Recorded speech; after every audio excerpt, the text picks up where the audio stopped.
जो है आपका है आंकिक समाकलन है, यानी कि आंकिक समाकलन का जो है कि सॉल्यूशन किस तरह से करेंगे। और यहाँ तक हम लोग का पिछले वाले वीडियो में जितने भी नियम हैं हम लोग उस नियम को देखेंगे पार्ट वाइज करके। और इस नियम में इस वीडियो में केवल एक नियम आपको बताया जाएगा। लेकिन एक नियम बताने से पहले मैं आपको बता दूं कि इसमें आपको कितने नियम पढ़ने हैं। आंकिक समाकलन के जो है कि आपके कितने नियम हैं, 2 नियम है। नंबर 1 नियम होता है सिप्सन नियम। क्या होता है? सिप्सन जो है कि नियम आपका होता है पहला, सिप्सन नियम होता है। दूसरा आपका होता है समलंबी नियम। तो यहाँ पर हम लोग पढ़ेंगे कि सिप्सन, देखिए और हाँ ये भी याद रखिएगा सिप्सन नियम के आपके 2 भाग हैं। सिप्सन नियम में भी 2 नियम है। एक है प्रथम नियम, सिप्सन का प्रथम नियम, जिसको हम लोग 1/3 नियम भी बोलते हैं। यानी कि 1/3वां नियम जहाँ पर भी आएगा समझिएगा कि वो सिप्सन का प्रथम नियम है। और द्वितीय नियम जो होता है 3/8 नियम, यानी कि प्रश्न में यदि 3/8वां नियम यदि आपसे बोल दिया जाए तो उसको हम लोग कहते हैं द्वितीय नियम सिप्सन का 3/8वां नियम। ठीक है। और ये जो है कि आपका समलंबी नियम है। तो देखिए समलंबी नियम बहुत ही आसान है। जब आप सिप्सन का प्रथम नियम समझ जाएंगे तो प्रथम नियम पे ही आधारित है आपका द्वितीय नियम भी। और इस प्रथम और द्वितीय को समझ जाएंगे तो आसानी से आप समलंबी नियम को भी समझ पाएंगे। ठीक है। तो इस वीडियो में हम लोग पढ़ेंगे सिप्सन का जो है कि प्रथम नियम, या जिसे हम लोग कहते हैं 1/3 नियम भी बोला जाता है। और कभी कभी प्रश्न में आपसे ये भी कहता है कि केवल जो है कि आपको समाकलन करने के लिए दे देगा और आपसे ये नहीं कहेगा कि आप जो है प्रथम नियम या द्वितीय नियम से कहिए। सिप्सन का कह रहे हैं कि सिप्सन द्वारा जो है समाकलन करिए। तो जब सिप्सन द्वारा समाकलन करने के लिए कहेगा, प्रथम नियम या द्वितीय नियम नहीं देगा, तो समझिए कि आपको हमेशा प्रथम नियम से ही हल करना है कोई भी सवाल को। यदि कब, जब प्रथम नियम आपको न दे या 1/3वां नियम न दे, तो हमेशा आपको जो है कि प्रथम नियम पर ही करना है। यदि सिप्सन की उसमें कंडीशन दे रखा हो तो, सिप्सन का यदि नाम आता है तो समाकलन करेंगे। ठीक है। और समलंबी नियम में तो हमेशा आपको कहेगा कि समलंबी नियम से आप निकालिए। तो ये चीज़ें आपको पढ़ने के लिए मिलेगा। लेकिन इस वीडियो में हम लोग पढ़ने वाले हैं आपका केवल पहला, यानी कि सिप्सन का प्रथम नियम हम लोग पढ़ेंगे। अगले वीडियो में हम जो लेकर आएंगे सिप्सन का द्वितीय नियम आएगा। और इसके बाद अगले वीडियो में लेकर आएंगे हम समलंबी नियम। क्यों हम इस 3 पार्ट में इसको ले रहे हैं? इसलिए मैं 3 पार्ट में इसको ले रहा हूँ क्योंकि सिप्सन के प्रथम नियम पर भी हम लोग 2-3 सवाल एग्जाम्पल देखेंगे ताकि आपको डाउट किसी भी प्रश्न में ना रहे। तो यदि आप हर एक प्रश्न को समझ जाते हैं अच्छे से और सूत्र को समझ लेते हैं तो आसानी से प्रश्नों को सॉल्व कर पाएंगे। ठीक है। तो हम लोग इस वीडियो में देखने वाले हैं सिप्सन का प्रथम या 1/3वां नियम। ठीक है। तो चलिए हम लोग उस वीडियो को हम लोग जो है कि उस क्लास को देखते हैं यहीं पे। और यहाँ पर हम लोग इस सूत्र भी लिखेंगे और साथ में एग्जाम्पल भी हम लोग समझते चलेंगे। तो इसका जो है कि आप स्क्रीनशॉट लेना चाहते हैं तो ले सकते हैं। और हम लोग चलते हैं सिप्सन का प्रथम नियम या 1/3वां नियम की तरफ। तो चलिए देखिए यहाँ पर जो है कि सिप्सन का प्रथम नियम यानी कि 1/3, देखिए सिप्सन का प्रथम नियम लिए हैं और जिसे हम लोग 1/3वां नियम भी बोला जाता है। यानी 1/3 नियम से हल करने के लिए कहेगा तो आप समझिएगा तुरंत वो सिप्सन का प्रथम नियम से हल करने के लिए कह रहा है। सारा सूत्र यहाँ पर रखे भी हैं, एग्जाम्पल भी हम आपको समझाएंगे और सूत्र आप जो है याद रखिए किस तरह से हो रहा है, क्योंकि नहीं है तो मैं सूत्र भी इधर लिखने का प्रयास करूँगा। देखिए तो यहाँ पर हम लोग करेंगे क्या, ये कह रहे हैं कि सिप्सन का जो प्रथम नियम है, पहला प्रोसेस ये चलेगा यदि कोटियों की संख्या, कोटियों की संख्या क्या है? कोटियों की संख्या वो होती है n+1 होती है। n+1 का मतलब यह हुआ कि जितने भागों में बांटने के लिए कहेगा, जितने भागों में बांटने के लिए कहेगा या जो भी आपका सारणी द्वारा मान, इसमें तो सारणी द्वारा जो है कि मान निकाला जाएगा। तो जितना भी सारणी द्वारा यदि मान हम लोग निकाल रहे हैं तो टोटल जो मान निकला हुआ होता है वो आपकी कोटियों की संख्या कहलाती है, जिसको y1, y2, y3 के नाम से जाना जाता है। यानी कोटियों की संख्या n+1 हो जहाँ n सम है तो क्षेत्रफल के लिए ये सूत्र है। कोटियों की जो संख्या होती है, कोटियों की संख्या को हम लोग डिनोट करते हैं y1, y2, y3, y4, y5। जैसे जैसे y का मान निकलता जाएगा वैसे वैसे वो जो भी मान आएगा वो y1, y2, y3 का मान ऐसे करके बनता जाएगा। तो देखिए यहाँ पर करें यदि कोटियों की संख्या n+1 हो जहाँ n सम है तो क्षेत्रफल का सूत्र लगेगा सिप्सन नियम से h/3 y1 + yn+1। y1 जो है प्रथम मान होगा, y का प्रथम मान होगा जो निकलेगा। इसके बाद yn+1 जो है अंतिम मान आपका होगा, n+1 जो है अंतिम मान आपका कहलाएगा, वो आपका होगा। तो प्रथम मान अंतिम जो है कि मान को y के एक ही में जोड़ दिया जाएगा। प्लस दो कोष्टक में है y1 y3 plus y5 plus y7 ऐसे करके चलता रहेगा, dot dot y minus n तक आपका चलेगा। तो इसके बाद देखो इसी के आगे जो है ये वाला मान है प्लस 4 सम संख्याओं का योग, जो भी y2 y4 y6 का जो सम संख्याओं का जो मान होगा उनका योग कर देंगे, ठीक है। तो क्षेत्रफल आपका निकल जाएगा। या आप इतना लिखना नहीं चाहते हैं तो इसको लिख सकते हैं कि क्षेत्रफल A बराबर h बटा में 3। h कहाँ से आएगा अभी हम लोग देखेंगे, h बराबर कहाँ से आएगा, h बटा में 3 और ये जो है समाकलन f प्लस l, f जो है y1 को f डिनोट किया गया है और n प्लस 1 को जो है कि l डिनोट किया गया है, प्लस 2 ये टोटल जो है सम संख्याओं का जो योग किया गया है ओ से डिनोट किया गया है, ठीक है। यानी कोटि के सम संख्या की कोटि का मतलब यह हुआ कि a 3 हो जाएगा, 5 हो जाएगा, 7 हो जाएगा, इस तरह से करके उनका योग ओ से डिनोट किया गया है। 4 है तो 4 ये टोटल सम संख्याओं के योग, कोटियों के योग को जो है कि ई से डिनोट किया गया है। तो ये सूत्र आप इतना भी लगा सकते हैं, यहाँ से इस सूत्र को हम लोग इतना भी लगा सकते हैं, ठीक ना। जहाँ यफ को कहते हैं प्रथम कोटि, यल को कहते हैं अंतिम कोटि, ओ को कहते हैं शेष विषम कोटियों का योग, जो शेष विषम कोटि बच जाएगी। प्रथम कोटि अंतिम कोटि को लिखने के बाद जो शेष विषम कोटि बनेगी उनका योग कर देंगे। ई जो होता है सम कोटियों का योग, जो सम वाली कोटि होगी उनका जो है कि योग करना है। और h बराबर ये सूत्र है, देखिए इसी सूत्र से h का मान निकलेगा, इसी सूत्र से h का मान निकलता है। तो h बराबर हो जाएगा b माइनस ए अपान n, जहाँ n जो है बराबर भागों की संख्या, जो भी सवाल दिया रहेगा उसमें कहेगा कि 5 बराबर भागों में बांटिए या 6 बराबर भागों में बांटिए, ठीक ना। भागों में बांटते हुए की बात आएगी, 5 बराबर भागों 6 बराबर भागों में बांटते हुए की बात आएगी तो वो n का मान होगा। जितने बराबर भागों में बांटना होगा वो n का मान होगा। और इस n के मान से जो है कि एक अधिक होता है क्या, कोटियों की संख्या। यदि कोटियों की संख्या आपको पता है, जैसे मान लीजिए प्रश्न में कोटियों की संख्या यदि 7 दे दिया, कोटियों की संख्या 7 दे दिया, इसका मतलब कि n का मान कितना होगा 6। कोटियों की संख्या से, देखिए कोटियों की संख्या से n का मान 1 कम होता है और n के मान से कोटियों की संख्या 1 अधिक होती है। जैसे मान लीजिए प्रश्न में n बराबर दे दिया कि 3 बराबर भागों में बांटिए, लेकिन ये कह रहा है कि n हमेशा सम में होना चाहिए, तो मान लो आपको कह दे कि 6 बराबर भागों में बांटिए। प्रश्न में दे दिया कि 6 बराबर भागों में बांटते हुए समाकलन करिए शिफ्सन नियम से, तो n बराबर यदि 6 दे दिया तो कोटियों की संख्या कितनी हो जाएगी, कोटियों की संख्या आपकी हो जाएगी 1 अधिक 6 प्लस 1 यानी कि कितना हो जाएगा 7। कोटियों की संख्या कितनी होगी 7 होगी। यदि कोटियों की संख्या का मान दे दिया, अगर कोटियों की संख्या मान लीजिए आपका दे दिया 9 दे दिया, तो n का मान कितना रहा होगा, n का मान 8 रहा होगा। हमेशा याद रखिए कोटियों की संख्या जो होती है n से 1 अधिक होती है और n का मान होता है कोटियों की संख्या से 1 कम होता है, ठीक ना।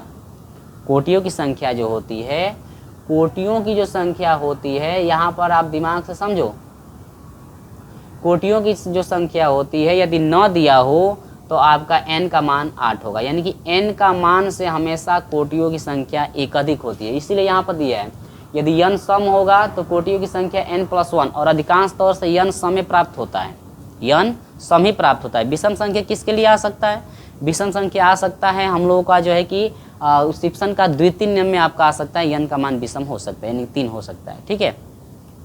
तो n का हमेशा जो कोटियों की संख्या होती है n के मान से हमेशा जो है कि n का कोटियों की जो संख्या होती है n के मान से हमेशा 1 अधिक होता है।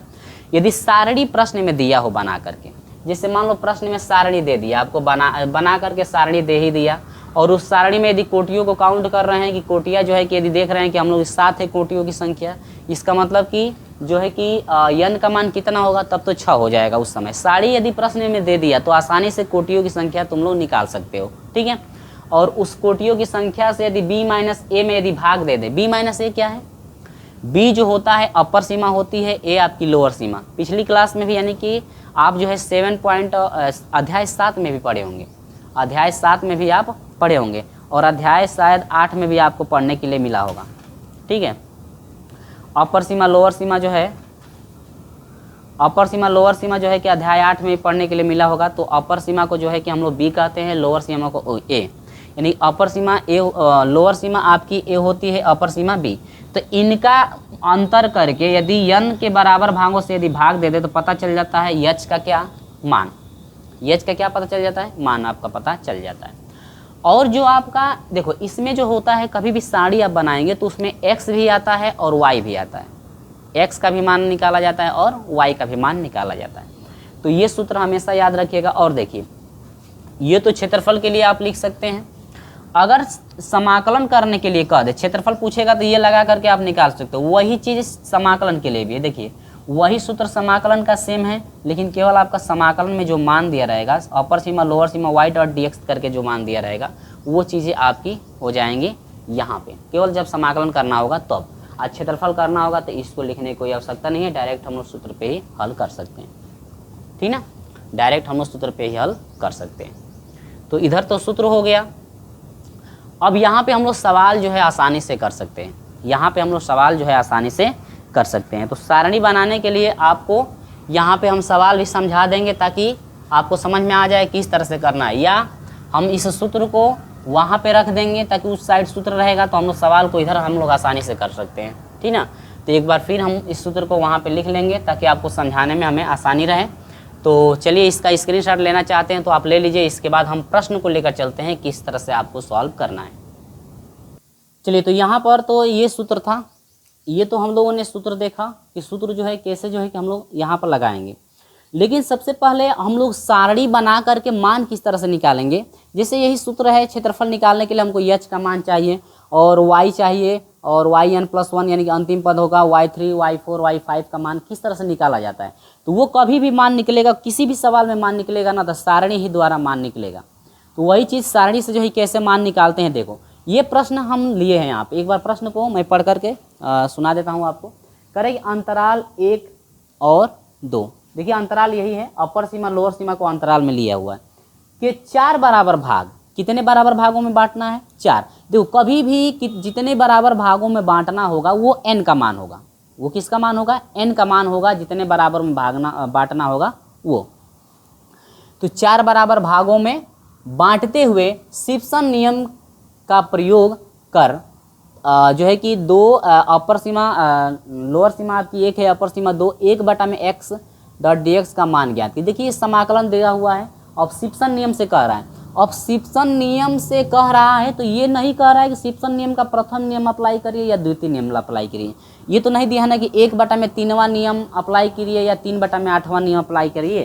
तो 1/3वां नियम भी नहीं दिया है और ये 3/8वां नियम भी नहीं दिया। तो इसका मतलब खाली सिप्सन नियम से कह रहा है, अंतराल दिया हुआ, तो इसका मतलब कि हमेशा प्रथम नियम से ही हल करना पड़ता है। ये चीज़ आप याद रखिएगा, ठीक ना। तो देखिए इसमें क्या क्या दिया हुआ है। अब देखिए ये तो हम लोग समाकलन करना है ना, समाकलन द्वारा। समाकलन में जो भी आपका dx के साथ मान होगा वो y का होगा। तो इसमें देखिए क्या क्या मिला है, मिला है कि y बराबर इसमें है 1/x, ठीक है। इसके बाद अपर सीमा दे, लोअर सीमा क्या है, a बराबर आपकी 1 है और b बराबर कितना है 2, यानी कि a का भी मान मिल गया है और b का भी मान आसानी से मिल गया।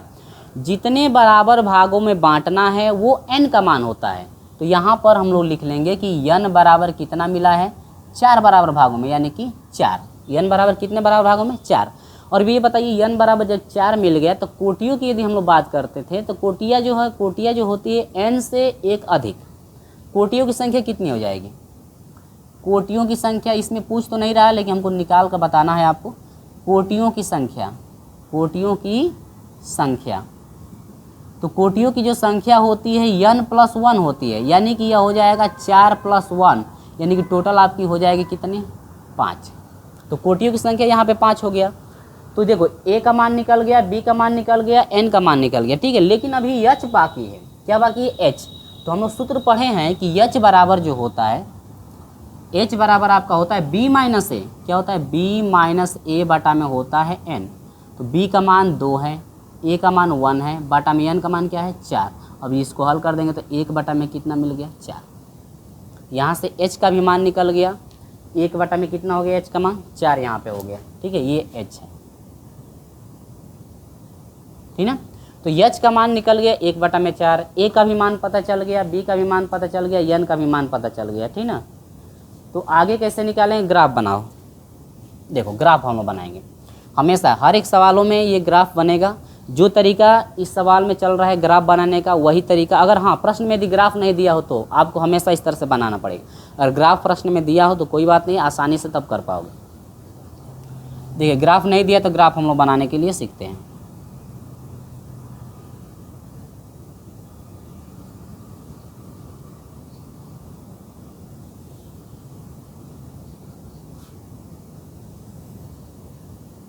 ठीक है, अब देखिए थोड़ा मैं इसको नीचे कर देता हूँ, ध्यान समझिएगा इसको, क्योंकि एक सवाल यदि समझ जाते हो थोड़ा सा तो सभी सवाल कर पाओगे। ठीक है, तो इसको तो मैं हटा दे रहा हूँ, इसको आप याद रख लीजिएगा क्या यहाँ पे लिखा गया था, बराबर भागों की संख्या थी। ठीक है, अब देखिए इसमें क्या क्या होता है। लिखने का तरीका ये है कि इसमें जो है हम लोग यक्स लिखते हैं, इस खाने में क्या लिखते हैं, एक्स। ठीक ना, और इसमें जो होता है दूसरे खाना में होता है वाई का मान, वाई बराबर जो वाई का मान आपका निकल कर आता है, वाई का मान जो मिलता है, तो जो समाकलन के साथ जितना मान जुड़ा रहेगा dx के साथ वो y का मान होता है, यानी कि y का मान 1 में क्या हो गया, x। जो नियम मैं यहाँ पे अप्लाई कर रहा हूँ, अगर समाकलन में इस तरह से दिया हो तो हमेशा इसी तरह से हम लोग को पहले ये साड़ी हमको हमेशा बनानी ही पड़ेगी। साड़ी जब तक हमेशा बनाएंगे नहीं तब तक हम लोगों का मान यानी कि y1 y2 का y3 का मान सब निकलेगा ही नहीं। ठीक ना, अब इसके ऊपर यहाँ पर लिखा जाता है a। ठीक है, इसके बाद एक एक खाने में आप लिख सकते हो अलग अलग। ठीक ना, a हो गया, यहाँ पर दूसरे खाना में हम लोग कर देते हैं a प्लस एच बनता है, ये सूत्र है भाई, ये साड़ी बनाने का नियम होता है। और तीसरे खाना में हम लोग का हो जाएगा a प्लस 2h। ठीक है, और चौथे खाने में हो जाएगा a प्लस 3h। इसके बाद a प्लस 4h। कोटियों की संख्या कितनी होनी चाहिए, 5, 5 को बनना चाहिए। 1 गो 2 गो 3 गो 4 गो 5 गो तो बन गया ना, 5 गो आपका बन गया। चलिए तो गिन लो 1 2 3 4 5। तो ये जो आपका मान इसका निकल कर आता है, इसको हम लोग y1 से डिनोट करते हैं, ये y1 का मान डिनोट करेगा। ये कोटियों की संख्या है, देखिए कोटियों की संख्या, कोटियों की संख्या। ठीक है, ये लाइन में कोटियों की संख्या हमेशा रहेगी। ठीक है, तो इसको ऐसे कर सकते हैं, हटा भी सकते हैं, या लाइन नीचे भी कर देंगे तो भी कोई। ये y1 डिनोट होगा, ये जो मान निकलेगा वो y2 को डिनोट करेगा, ये y3 को डिनोट करेगा, ये y4 को डिनोट करेगा, ये y5। 4 बराबर भागों में बांटना था, लेकिन कोटियाँ जो है कि बनेगी कितनी, 5, एक हमेशा अधिक बनेगा। तो 1 2 3 4, 4 बराबर भागों में बांटना है ना, तो कोटियों की संख्या एक अधिक हमेशा बनेगी, 5 आपका कोटि बनेगा। यदि 6 बराबर भागों में बांटना होगा तो कोटि 7 आपकी बनेगी। और ये सूत्र आपका हमेशा आएगा, ये वाला जो सूत्र आपको दिख रहा है ना, ये वाला जो सूत्र है, इसी सूत्र से हमेशा यक्स का मान प्राप्त होता है। और जो यक्स का मान मिलता है वही यक्स का मान इसमें यदि रखा जाता है तो हमको वाई का मान मिलता है। जो पहला वाई का मान होगा वो y1 को डिनोट करेगा, दूसरा जो वाई का मान होगा वो y2 को डिनोट करेगा। ठीक है, मैं देख लूँ कटा तो नहीं है, और ध्यान से समझिएगा, क्योंकि भाई ये पहला सवाल यदि समझ जाते हैं आप अच्छे से ना तो बाकी सब कर लेंगे। चलिए, तो a का मान जो भी होगा वो x का पहला मान होगा। a का मान कौन है भाई, a का मान रखिए, a का मान 1 है, तो यहाँ पर x का मान 1 हो गया। जब x का मान 1 आ गया तो ये x का जो मान उठाकर इसमें रखेंगे तो 1 में क्या बनेगा, 1, और ये भाग देंगे तो कितना मिल गया, 1, यानी कि y1 का मान आ गया 1। अब चलिए x का दूसरा मान निकालिए, a प्लस h, a और h को जोड़िए तो a का मान 1 है प्लस h का मान कितना है, 1/4। टोटल क्या बनेगा, देखिए 4 एकम 4 1 5, 5 बन गया आपका क्या, 4। और टोटल जब भाग देंगे आप लोग तो 5/4 को यदि हम लोग भाग दे दें तो पॉइंट में भी ले लिया है भाई, पॉइंट में भी ले लिया है, तो 5/4 को यदि भाग देते हैं हम लोग तो टोटल आपका हो जाएगा 1.2। ये इसको 1.2 भाग देकर देख भी सकते हैं, या यहीं पे जो है कि भाग देकर लिख सकते हैं तो आसानी से कर पाएंगे हम लोग। 2 और 5 इसको कर दीजिए, या भिन्न में भी करके रख सकते हैं, कोई दिक्कत नहीं, फिर यहाँ पे भाग दे करके आपको निकालना पड़ेगा। ठीक है, तो ये आपका हो गया। अब देखिए इसमें a का मान रखेंगे 1 प्लस h का मान कितना है 0.25 रखो या 1/4 रखो, फिर भाग देंगे तो वही आपको भाग ही देना पड़ेगा। तो चलिए हम लोग डायरेक्ट h का मान रख लेते हैं। तो यहाँ पर 2 गुणे हो जाएगा 0.25, यहाँ से 1 प्लस हो जाएगा ये 25 दूनी के 50, 5 हो गया 25 दूनी के 50, यानी कि यह हो जाएगा कितना 6। सही है या गलत है?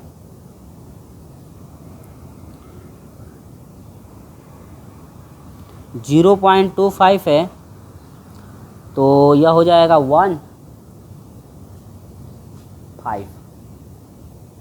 गलत हो रहा है क्या जी? 1.5, सॉरी गलत हो रहा है, दो अंक पे कटेगा ना, ये हो जाएगा 1.5 या 1 इसको लिख सकते हैं इतना, ठीक है। 2 अंक 25 दूनी के 50 हो जाए, 2 अंक पे आपका कटेगा तो उतना आपका हो जाएगा। अगला a का मान 1 + 3 मल्टीप्लाई 0.25 और टोटल इसका गुणा कर देंगे तो यह हो, गुणा करके टोटल आप जोड़ दीजिए, ये टोटल आपका हो जा रहा है 0.67, 5 नहीं 0.67। a + 3h है ना, 0.67, गलत हो गया क्या? 0.8 गलत हो रहा है। इसका जो था मान, अच्छा 1.2, x का जो मान है 1.25, इसका मान 1.25 आएगा और इसका जो टोटल मान आ जाएगा इसमें, इसका अच्छा इसमें भी रखना है ना 1.25 और ये भाग दे देंगे तो आपका टोटल हो जाएगा 0.8, ठीक ना। अब यहाँ पर आपका हो जाएगा कितना 1.2 वाला हो जाएगा 1.50, इसमें भाग देंगे 1 में भाग देंगे, x का मान यहाँ पर इतना आ गया तो ये हो जाएगा 1.50। इसमें देखिए भाग गुणा ज़्यादा करना पड़ता है इसलिए आपका टाइम लगे 0.67। अब ये आपका a + 3h आया है 1.75।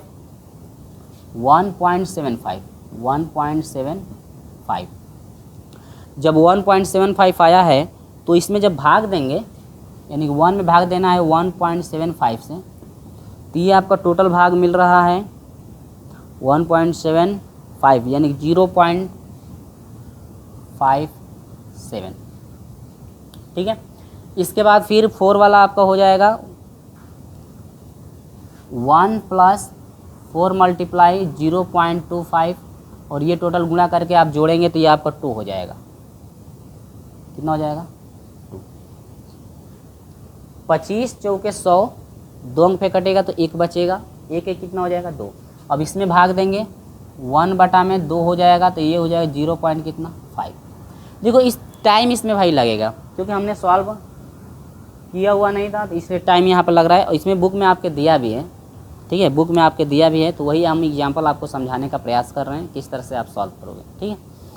तो इस तरह से हम लोग निकालेंगे। पहले देखो कंडीशन क्या बनेगा, हमेशा इस तरह से डायग्राम आपका बनेगा। कोई भी सवाल रहेगा शिफ्सन नियम से आपको करना है या समलंबी नियम से भी आपको करना होगा तो यही डायग्राम इस तरह से, ये तो आपका डायग्राम पुनः आपका बनेगा, x होगा, y होगा, a होगा, ये a + h, इस तरह से डायग्राम कोटियों की संख्या, इतना हर एक सवालों में आपको निकालना है। जो भी आपके नियम थे, शिफ्सन नियम था, शिफ्सन नियम के जो 2 नियम है वो, और समलंबी नियम, सभी में इस तरह से आपको निकालना पड़ेगा। कोई ऐसा सवाल नहीं है कि इस तरह से निकालना ना पड़े। यदि आपके प्रश्न में ये वाला ग्राफ इस तरह से दिया हुआ है तो आसानी से कर पाएंगे, ठीक है। तो ये जो है y1 का मान ये आ गया, y2 का मान ये है, y3 का मान ये है, y4 का मान ये है, y5 का मान ये, ठीक है ना। अब देखो कभी कभी होता क्या है कि h का मान दिया ही नहीं रहता है, n का मान पता ही नहीं रहता है। तो कब पता नहीं रहता है, जब ये ग्राफ आपका रहेगा ना तो n का मान भी वैसे भी निकाल सकते हैं। अगर x का मान इस तरह से दे रखा है तो यदि h का मान तुम निकालना चाहते हो तो x के मानों का अंतर कर देंगे तो आसानी से जो है कि h का मान निकल जाएगा। इस तरह से भी हम लोग निकाल सकते हैं। तो ये सारा मान निकल गया ना। अब यहाँ पर देखिए, अब हम लोग इस सूत्र में रख करके करेंगे, सूत्र में हम लोग रख करके करेंगे। तो अब सभी मान पता चल गए। तो अब देखिए, इसमें या तो रख दो या तो इसमें डायरेक्ट रख दो, किसी में भी रख करके कर सकते हैं। इसको मैं हटा दे रहा हूँ। यहाँ पर याद होना चाहिए कि किसको क्या कह रहे थे, ठीक है। देखिए यच का मान क्या है 1/, देखो 1/4 भी रख सकते हैं या 0.25 भी रख सकते हैं। तो हम यहाँ पर रखते हैं 1/4, 1/4 गुणे 3 है तो गुणे 3 हम लोग रख देंगे। यच का मान 1/4 हो गया, गुणे 3 है तो 3। यफ जो होता है प्रथम मान ये एफ होता है और एल जो होता है ये अंतिम मान एल होता है। दोनों को जोड़िए, यानी कि इसमें 1 है प्लस अंतिम क्या है 0.5, वाई वाला ही रखना है, ध्यान दीजिएगा। इसके बाद 2 प्लस ओ क्या था, ओ हम लोगों का था शेष विषम कोटियों का योग। विषम कौन है, हाई 2, ये सम हो गया, ये आपका विषम एक ही है ना, तो आपका 0.67 गुणे 0.67 ये आपका सम एक ही है, प्लस 4 गुणे ई जो है सम कोटियों का योग, सम, ये सम है, ये भी क्या है सम, ये दो सम है ना, जोड़ दीजिए एक ही बार। 0.8 और ये हो जाएगा 0.57, जोड़ देंगे तो ये हो जाएगा 7, 7 5 12 को 2 यानी 1, यानी कि 1.27। इस तरह से जोड़कर हम लोग लिख रहे हैं, क्योंकि ये भी सम है, ये भी क्या है सम, क्योंकि y4 है, ये 2 है और ये 4, ये आपका सम है। तो सम संख्याओं को एक में जोड़ना है और विषम संख्याओं को एक में जोड़ेंगे। तो विषम संख्याओं को जोड़ेंगे तो आपका वो में रखा जाएगा, सम संख्याओं को जोड़ेंगे अंतिम और प्रथम को छोड़ करके तो वो आपका ई में आ जाएगा। तो 1 पॉइंट कितना हो गया 7, 1.27, गलत आ रहा है क्या, 7 हो गया, 7 5 12, 1.37, गलत हो रहा है क्या जी, 1.37 यानी कि 7 हो जाएगा और 8 4 12 होता है ना, 8 5 13 हो जाएगा 1.37, ये हो जाएगा 1.37। अब इसको हल कर देंगे तो 1/, में हो जाएगा ये 12 कोष्टक में, इसको जोड़ देंगे तो 1.5 प्लस 2 7 14 को 4 हासिल 1, 2 6 12 और 1 13, 0.2 अंक पे प्लस 7 चौक 28 को 8 हासिल 2 4 3 12 2 14 को 4 हासिल 1, 4 1 4 1 5, 0.2 अंक पे, ठीक है। यानी कि 1.5 यानी कि 1.5 1.34 और ये आपका हो जाएगा 5.48। अब सभी को जोड़ देंगे तो 1/, में 12 गुणे, यदि सभी को जोड़ते हैं तो हम लोग का हो जाएगा 8.32। अब यहाँ पर हो जाएगा 8.32 भागे 12 यदि करते हैं तो टोटल हम लोग भाग देंगे तो ये बन जाएगा हम लोग का 0.69 और ये हो जाएगा 3 3, ये आपका हो जाएगा क्या आंसर। इस तरह से करना पड़ेगा, हर एक सवाल जो भी आपके सवाल होंगे इस तरह से आपके होंगे। इसके अलावा कोई भी ऐसा तरीका नहीं है कि आप आसान तरीके से छोटे में कर पाओ। ये सारणी आपको हमेशा बनानी पड़ेगी, यदि प्रश्न में सारणी नहीं दिया है तो आपको इस तरह से बनाना पड़ेगा समाकलन के अनुसार, और इसमें जितने भी मान हम लोग लिखे हैं सभी मान को आपको लिखना पड़ेगा।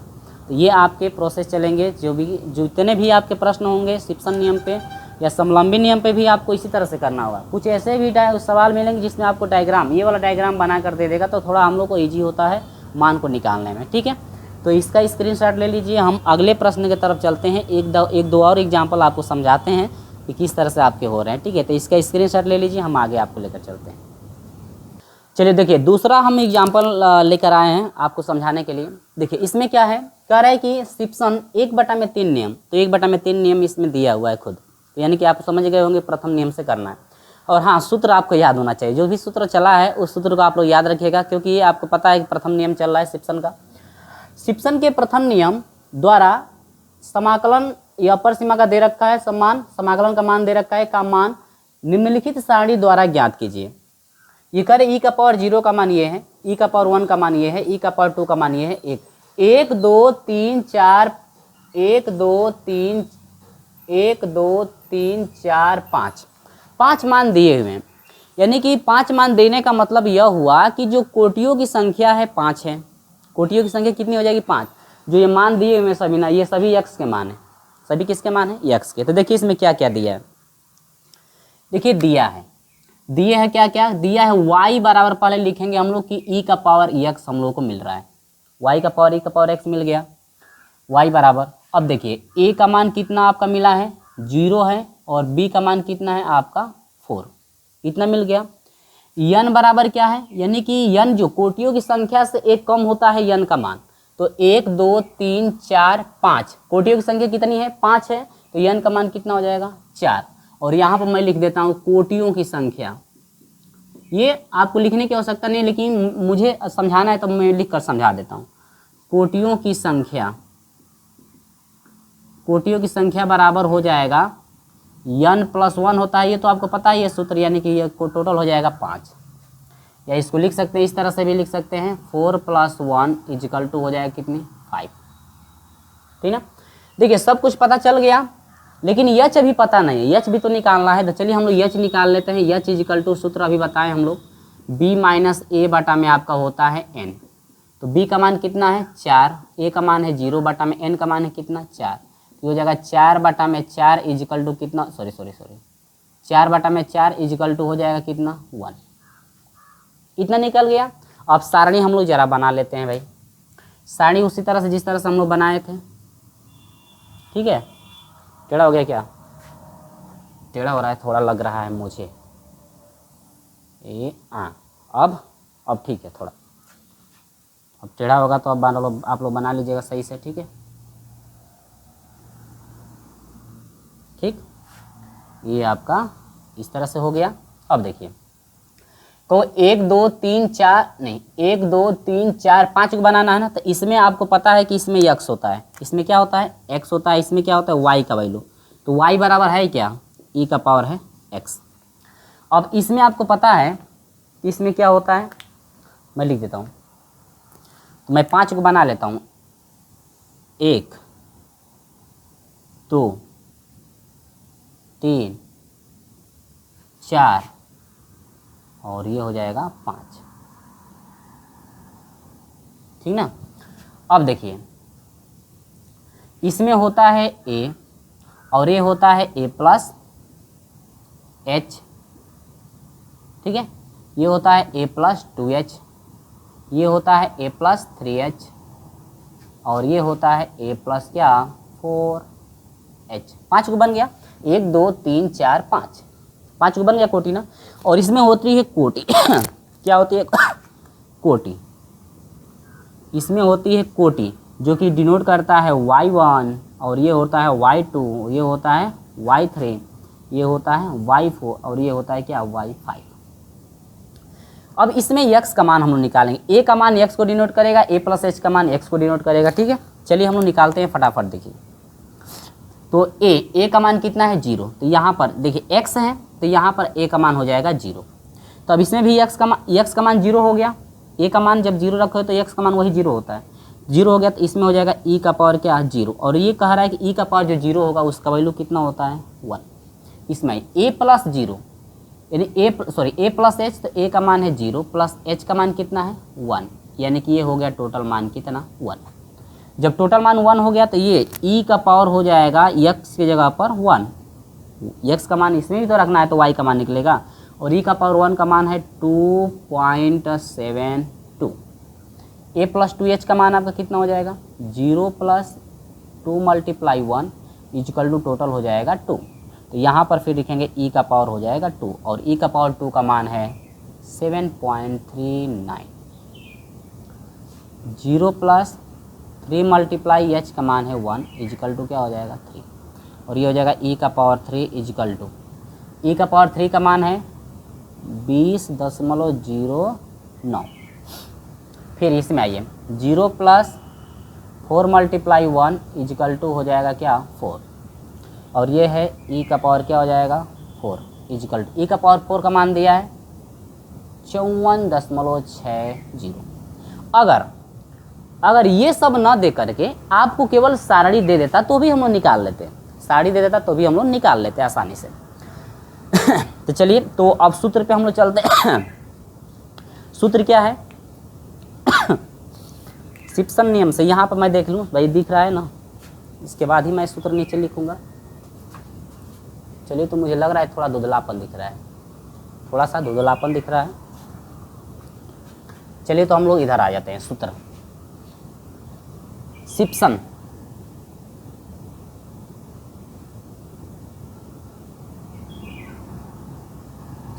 सूत्र, सिप्सन क्या सूत्र, या सिप्सन नियम भी लिख सकते हैं। सिप्सन नियम से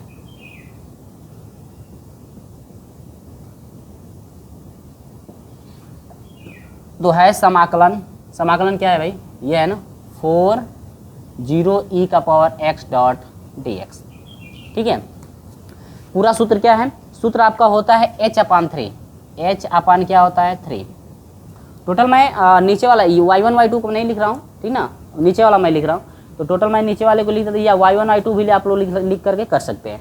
चलिए तो मैं चलो y1 y2 बेस सिखा देते हैं भाई।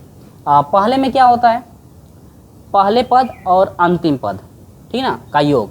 तो यानी कि पहला पद यानी कि y1 प्लस अंतिम वाला क्या है y5 हो जाएगा, प्लस इसके बाद क्या होता है, इसके बाद होता है 4 कोष्टक में, 4 कोष्टक में होता है क्या, जो है कि सम संख्याओं का योग, या मैंने सूत्र क्या लिखवाया हुआ है आपको पहले वो देख लेता हूँ।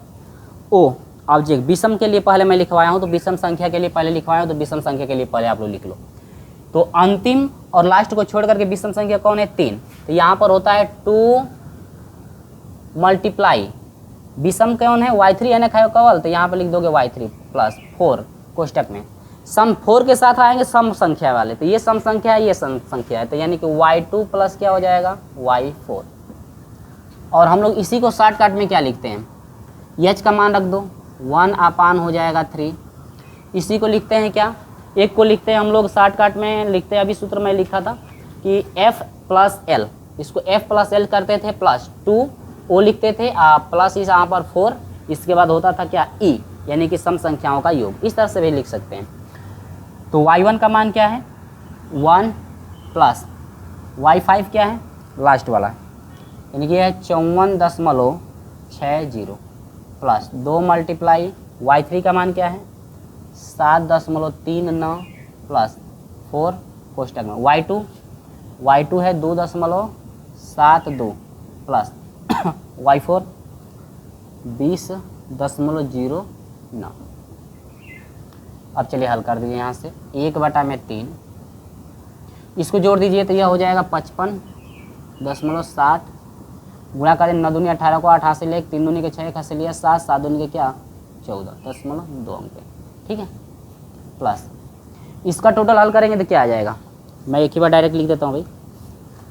इसको मैं टोटल हल किया हूँ तो 14.71 नहीं 14.78, तो इसका आया है, उसको हल किया हूँ तुम्हारा आया 91.24 और यह हो जाएगा 1/3 मल्टीप्लाई, तीनों को यदि मैं जोड़ दूं तो तीनों को जोड़ने के बाद आ जाता है 161.62 और पूरा यदि भाग दे देते हैं तो हम लोग का आ जाता है 53 जो है हम लोग का हो जाएगा 873, ठीक है, ये हम लोग का हो जाएगा क्या आंसर।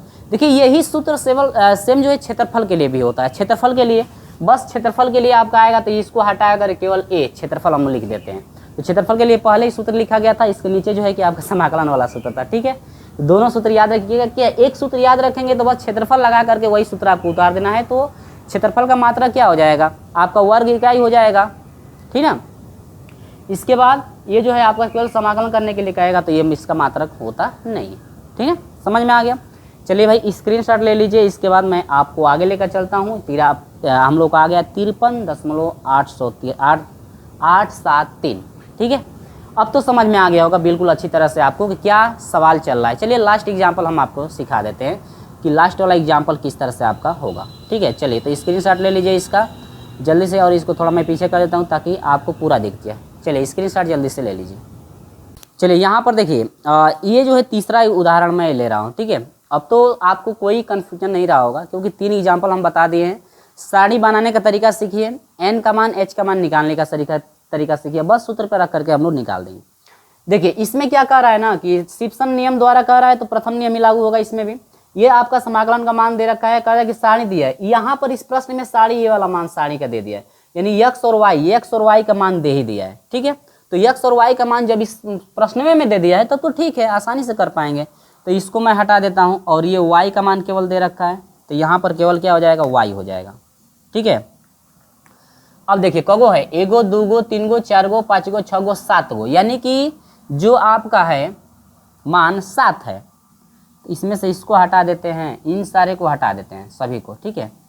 क्योंकि सभी का मान दे दिया है तो इसको कोई निकालने की आवश्यकता नहीं है, हम लोग केवल मान रख करके निकाल लेंगे। 7 गो है ना, तो 5 गो बना है क्या, 1 2 3 4 5 6 7, 1 2 3 4 5 गो है, कोटि कितने लिखे हम, 5 गो। देखिए बहुत आसान है भाई, अब तो आपको बिल्कुल ईजी लग रहा होगा, अब तो आपको बिल्कुल ईजी। अगर फिर भी कठिनाई हो रही है ना तो हमारे व्हाट्सएप नंबर से आप कांटेक्ट कर सकते हो कि किस प्रश्न में आपको कठिनाइयाँ हो रही है, ठीक है।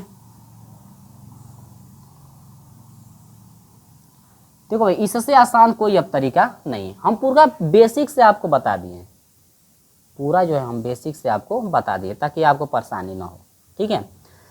चलिए 1 2 3 4 5 5 हो गया, यहाँ पर हो जाएगा a + 5h, ये मैं लिख कर दिखा दे रहा हूँ, ये लिखने की कोई आवश्यकता नहीं है क्योंकि मान सभी दिया ही है, तो मैं लिख कर दिखा देता हूँ भाई, वो सूत्र है तो सूत्र को हमेशा लिख लीजिए ताकि आपको भी कोई डाउट ना हो।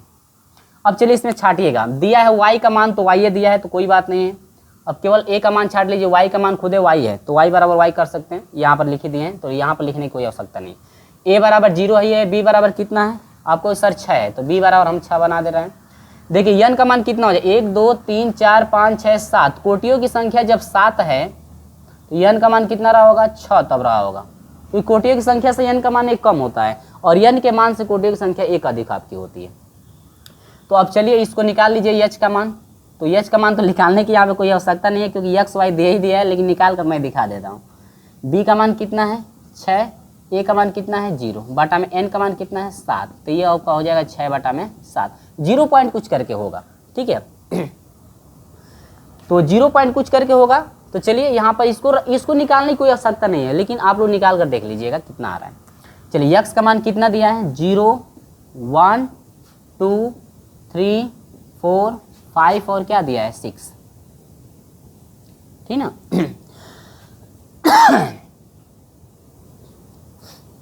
इतना समझ में आया। अब देखिए n का मान कितना है भाई, वो गड़बड़ कर दिए, n का मान 6 होना चाहिए ना। हम भी कहें कि हम भी जानते हैं क्या सोचे हैं, हम सोचे हैं कि x का अंतर करने के बाद आखिर में 1 क्यों नहीं आ रहा है, यहाँ पे 6 बटा में 7 क्यों आ रहा है, वो गलत हो गया क्या। क्योंकि अगर h का मान न दिया हो, अगर ये x का मान दिया हो ना तो आसानी से इन दोनों दो अवयव के बीच का अंतर निकालेंगे तो h का मान वही काम करता है।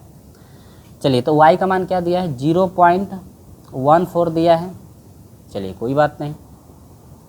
फिर इसका दूसरे में मान दिया है 0.16, इसके बाद इसमें दिया 0.18, इसके बाद इसमें दिया 0.19 और इसके बाद 2.20, 2.23, इसके बाद 2.23। चलिए कोटि, ये कोटि हो गया ना, y1 y2 y3 y4 y5 y6 और इसके बाद y7। ठीक है, तो अब तो ये पता चल गया ना। अब हम लोग क्या करेंगे, सूत्र निकालेंगे सिम्पसन नियम से। सूत्र क्या, देखो अब हम लोग दूसरा सूत्र लेकर चलेंगे क्योंकि लिखने में ज़्यादा वो लंबा हो रहा है, तो यहाँ पर लिख देंगे सिम्पसन